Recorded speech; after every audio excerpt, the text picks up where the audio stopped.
A gente tem.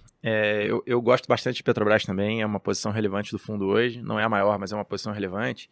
Mas esse tema de petróleo, né, um pouco do que eu estava comentando antes dos ciclos, assim, eu acho que ele volta com força. Não dá para dizer que é uma grande novidade, porque os últimos 2 anos a gente já viu um pouco desse movimento acontecendo, uma discussão realmente bem mais intensa do balanço de oferta e demanda.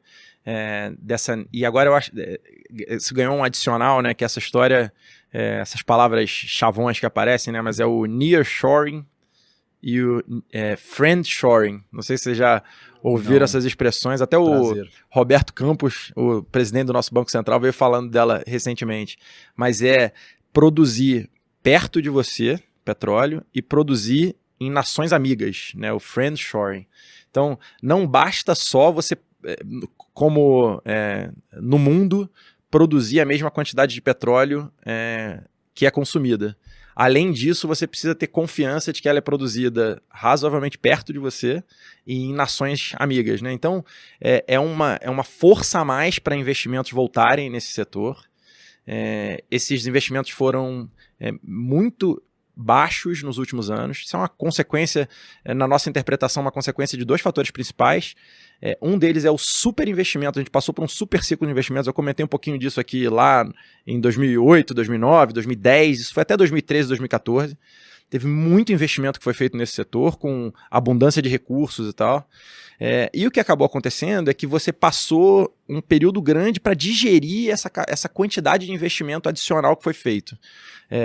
Isso é bacana de acompanhar até nas empresas prestadoras de serviços de petróleo, né? Então, se você olhar as empresas globais, a Halliburton, a Schlumberger, a Baker Hughes, assim, são 3 empresas muito conhecidas e que estão sempre na fronteira de tecnológica de produção de equipamento e de serviços para o setor de petróleo.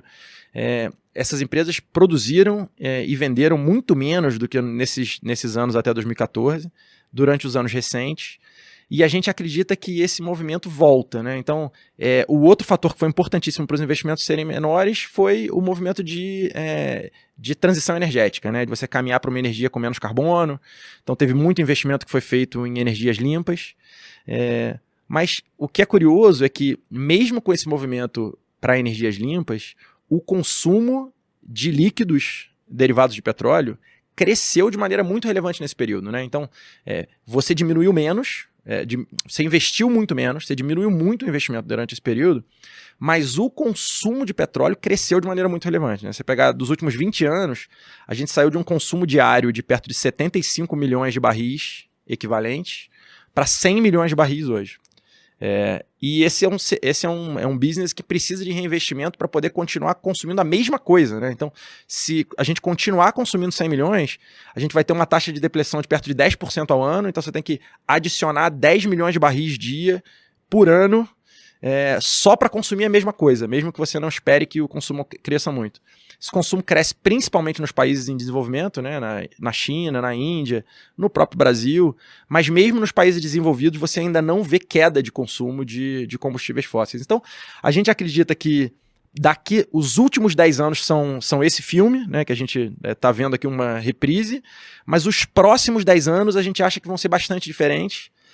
Tem uma necessidade de voltar a investir, porque você já digeriu esse excesso de capacidade que foi feito. A produção americana foi a que mais cresceu disparada durante esse período, né, com o shale, crescendo de maneira muito relevante, mas já atingindo níveis que é muito difícil continuar crescendo. Você vai ter que crescer em outros lugares do mundo. Você vai ter que investir de maneira relevante e você vai querer substituir essa produção por uma produção em países que você confie mais, né? Dependendo menos de Rússia, OPEP e coisas afins. Então, a gente é bastante construtivo para esse setor como um todo. A gente acha que os preços que as empresas estão negociando hoje refletem o medo da desaceleração econômica, o medo do ambiente macroeconômico que a gente estava falando aqui ainda há pouco. Então, apesar de uma visão mais secular de que o petróleo vai precisar de novos investimentos, os preços vão ficar mais altos, até para viabilizar esses novos investimentos, né? Nesse desbalanço de... O investimento que não foi feito nos últimos anos tem consequência nos próximos 3, 4, né? Então, você não tem produção entrando no ano que vem, no outro, em 2024, em 2025, assim. Se você começar um projeto novo de petróleo hoje, ele vai demorar 4, 5 anos para começar a produzir, né? Então, realmente, a consequência disso a gente vai ver nos próximos anos.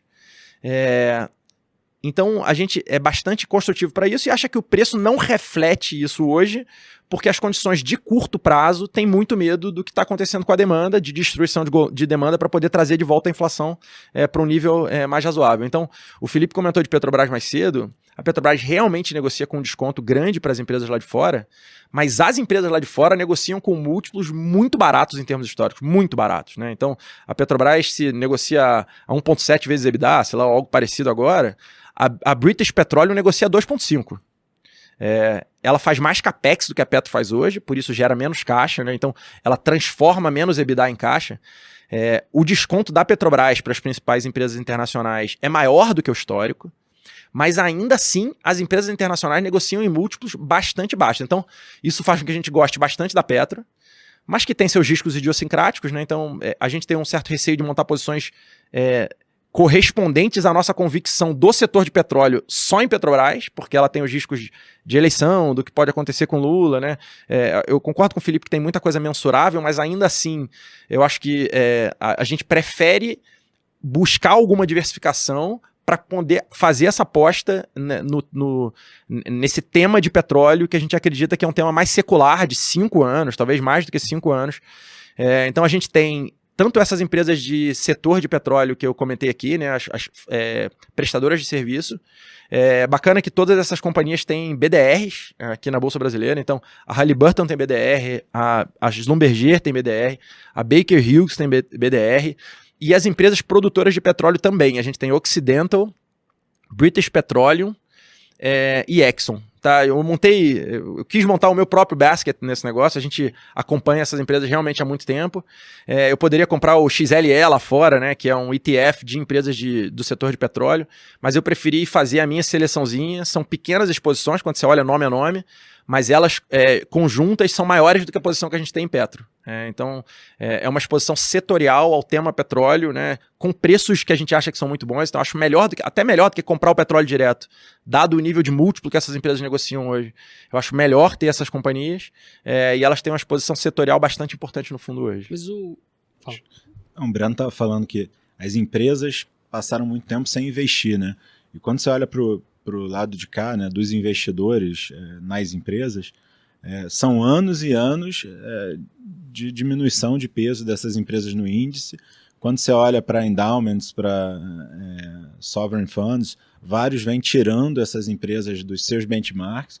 Então, assim, a indústria foi obrigada também a desinvestir. Então, o quadrado do desinvestimento, né? Isso, em geral, dá bons retornos, assim, porque pouco capital alocado lá. Se tiver que reverter isso, são anos de...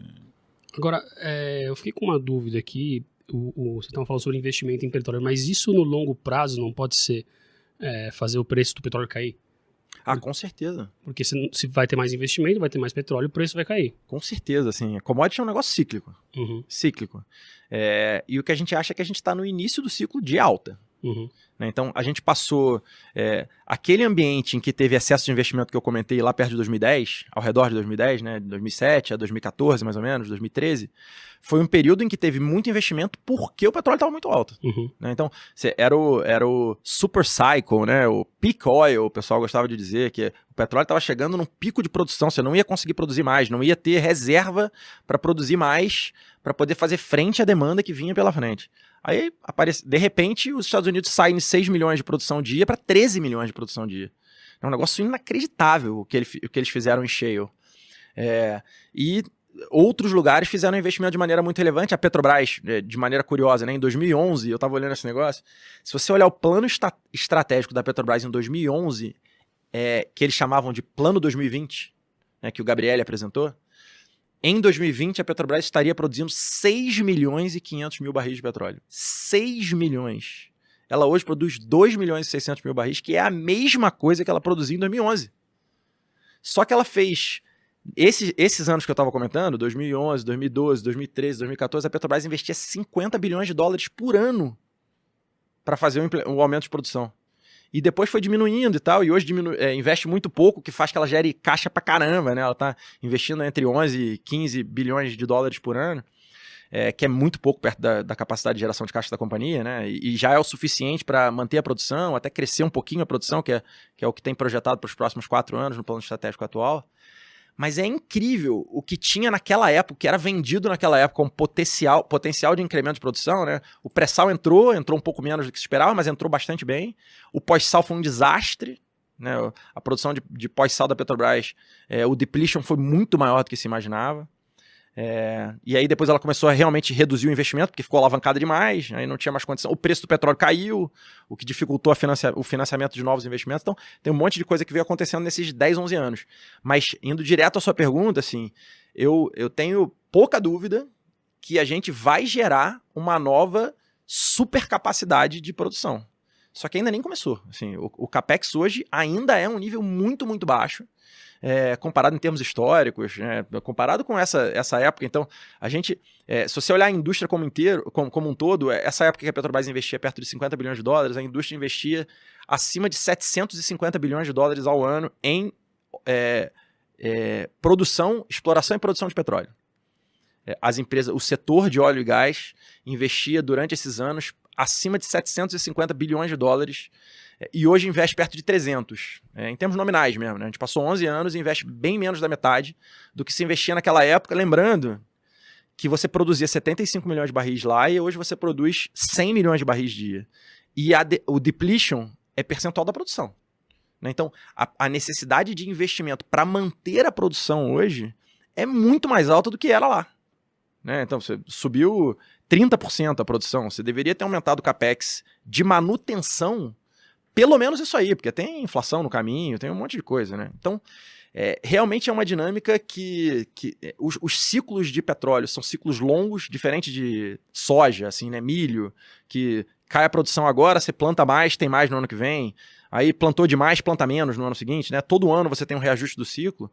Em petróleo, os investimentos demoram muito tempo para maturar, precisam começar num ambiente, como o Felipe estava falando, né? Os investidores de óleo que tiraram dinheiro desse setor durante esse tempo inteiro, hoje que as empresas estão gerando lucro pra caramba, querem o caixa, né?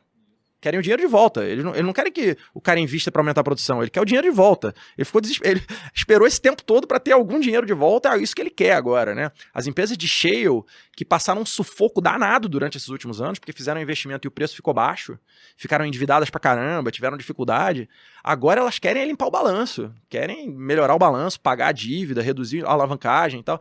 Então, o que nos parece é que a gente está no iniciozinho desse ciclo, de que em algum momento a gente vai olhar e falar, caramba, investimos demais, o preço vai ficar baixo pra caramba de novo. Mas... E você tem uma sociedade gritando, né? Eu não quero mais petróleo, não quero mais petróleo. Pô, o investidor vai falar, cara, meu payback tem que ser curto, né? Se eu em 3 anos não receber meu dinheiro de volta aqui, alguém pode inventar outra coisa aí e eu quebrar aqui. Então, eu vou exigir uma taxa de retorno alta. Então, quando o assunto é commodity, não dá para ser Warren Buffett, buy and hold eterno. Você tem que pensar sempre Eterno até o fim do ciclo. Dure. Eterno nesse ciclo, né? Eu vou chamar a atenção de novo para aquela mesma coisa que eu tinha falado. O Warren Buffett também é assim. Assim, o Warren Buffett, assim, as pessoas interpretam o Warren Buffett de uma forma que nem o Warren Buffett se interpreta assim. Né? Tanto que ele está comprando petróleo. Né? Ele é o maior acionista da Occidental hoje, tem 26% da companhia, pediu autorização para ir a 50%.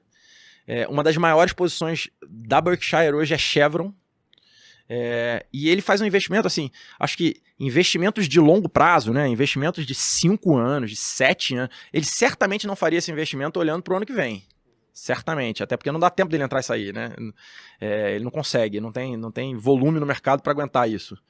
Mas olhar para um prazo longo é pensar o Warren Buffett mesmo em ciclos, entendeu? Então, eu acho que é assim, cara. Eu acho que você tá olhando para um prazo longo o suficiente para pegar um tema que não é ruído, que não é uma coisa que eu tô comprando agora para vender mês que vem, é mais secular, assim, como estratégia. E eu acho que realmente esse ciclo veio, a gente vai viver ele durante bons anos aí. E é legal porque, assim, é muito diferente dos últimos 10 anos, né? Então, até para o investidor que procura fundo de ação, para o alocador que olha...